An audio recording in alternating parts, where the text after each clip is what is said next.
Picture this, 1923, Cairo. A British lord dies suddenly, and the whole world goes wild. The reason? A chilling warning, supposedly found right outside the 3,000-year-old tomb he just opened.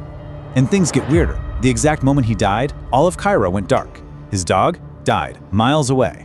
But to really get this story, we gotta rewind a few months to November 1922. See, archaeologist Howard Carter was about to give up.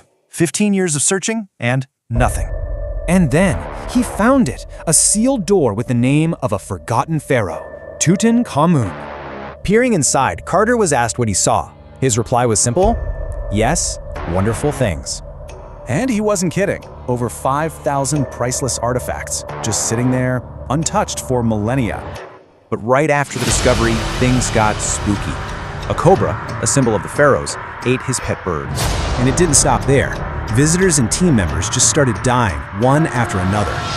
Before long, the body count connected to the tomb climbed all the way to 22. The final proof?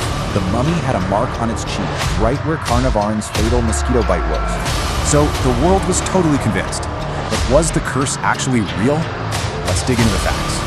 Well, first off, that famous curse inscription, it never existed. A reporter just made it all up. To get the real story, you have to understand the boy king himself. And it's pretty tragic.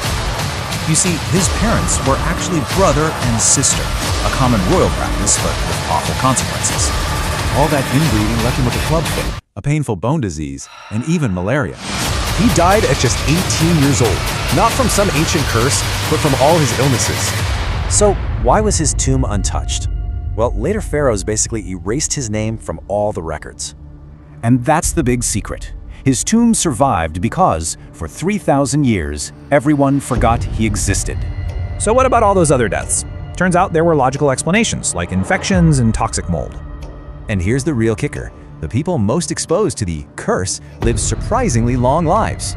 Howard Carter himself, the guy who literally opened the door, he lived for another 16 years.